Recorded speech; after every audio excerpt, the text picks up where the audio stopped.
Hey everyone, it's Jess Ideas, and last Tuesday I finished paying off all my student loan debt. Super exciting for me. Ugh.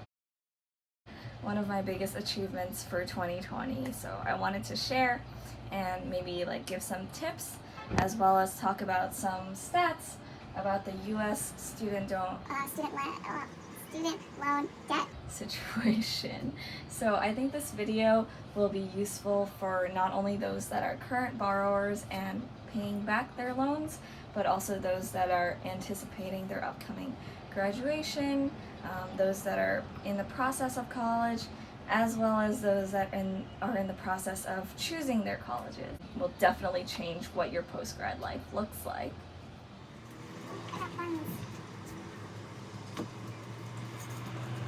Okay, anyway, let's get started. I took out a little under $20,000 in student loan debt.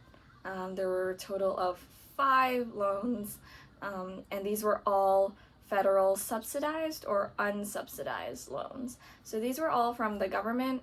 I'm not very familiar on direct plus loans or loans from private companies.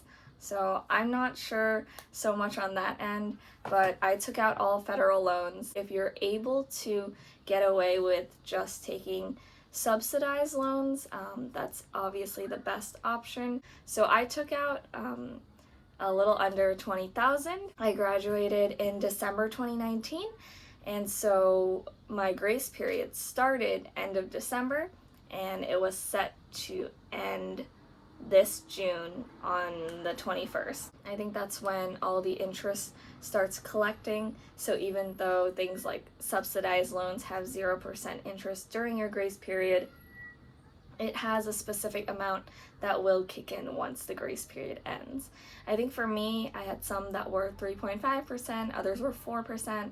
My highest was 5.5% interest. And these numbers sound small, but if you think about it, if you take 5% off $5,000, it's a lot. It racks up really quickly. So don't underestimate interest rates.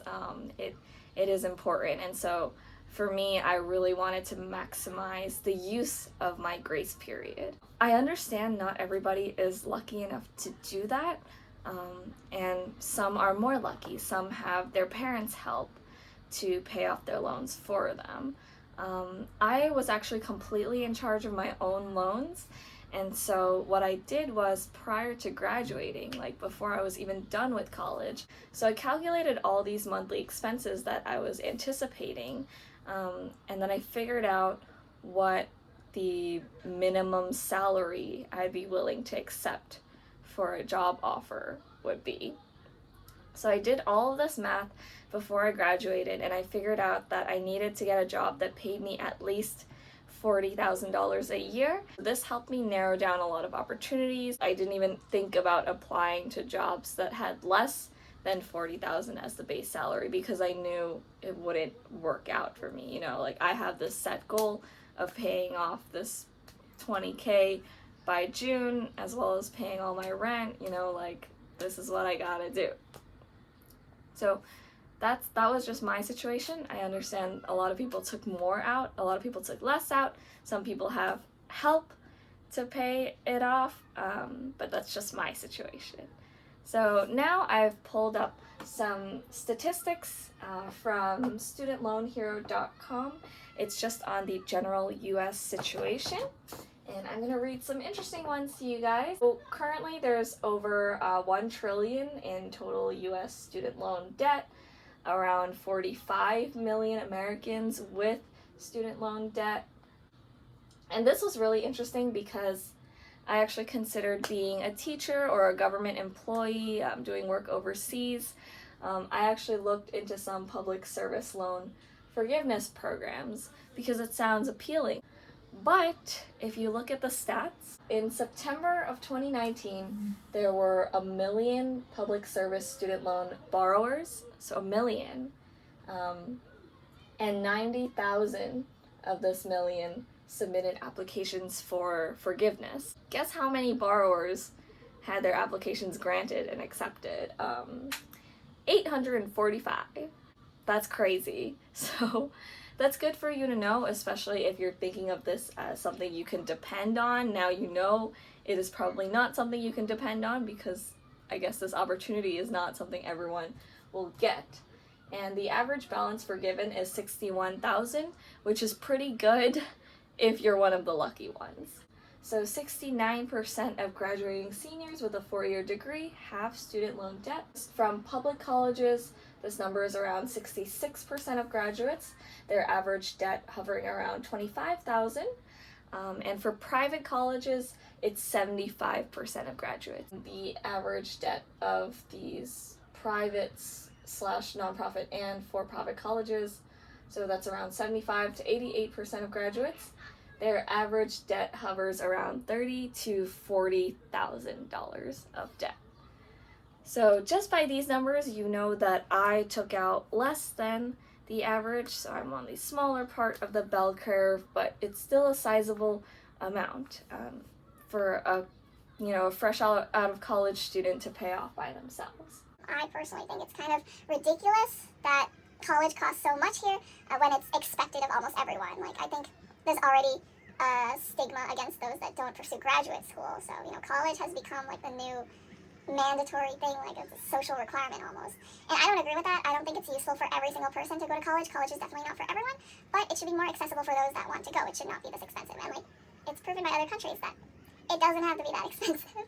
So anyway. I'm going to read them off here because I have them written down. Number 1. Call your loan provider before your grace period / end of your college life ends to get all the details. Ask important questions such as, when does my grace period end? When does my repayment plan start? What are my repayment options? And what is the actual total amount I owe, interest included? Tip number 2. Keep pushing for state and federal politicians to pass policies on student loan forgiveness. So this is relevant, especially during now, this COVID-19 situation. I was waiting for the CARES Act to include student loan debt forgiveness, especially because a lot of college students were not eligible to receive the $1,200 stimulus check, which, in my opinion, I think that's ridiculous. No offense, I don't think my colleagues that make, like $70,000 a year really need a stimulus check. Whereas college students that don't have a job and or just got out of college, they need that money. $1,200 is good for grocery money, for rent. So a lot of college students were not eligible, and I thought that was ridiculous. You can at least relieve some of the student loan debt that they have to be burdened with because their monthly payments are still going to happen. So definitely push for your local policymakers to make change. Continue signing petitions. I gave up on waiting for any of my debt to be forgiven because I went to a private college, and the government doesn't care about private colleges. So, yay. Tip number 3. Search up loan forgiveness programs, as I mentioned before.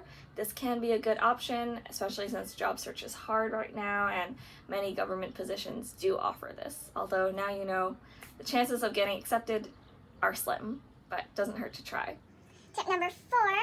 This happens a lot, especially after you graduate, because somehow all these companies have your phone number. If you get calls on the phone offering to help you lower your loan payments, and it's not your own loan provider company's number, it's probably a scam. These people will trick you into these binding repayment plans. It sounds attractive. It sounds like you're saving money, but you're not. If you took the time to sit down and calculate everything that they were actually asking you to do, it's not. Tip number 5. This is especially important once you get your first full-time job, but it's really exciting to get that first full-time after you graduate, but don't get overexcited. You have to remember that before you got this full-time job, you were living, probably more frugally, more cheaply, so you can live like that. You know that you can live like that because that's how you've been living. But now that you have more money, don't all of a sudden adapt a more expensive lifestyle just because you can afford it. It feels like you can afford it, but you have to remember that you're not free, and your money isn't completely yours until you're debt-free.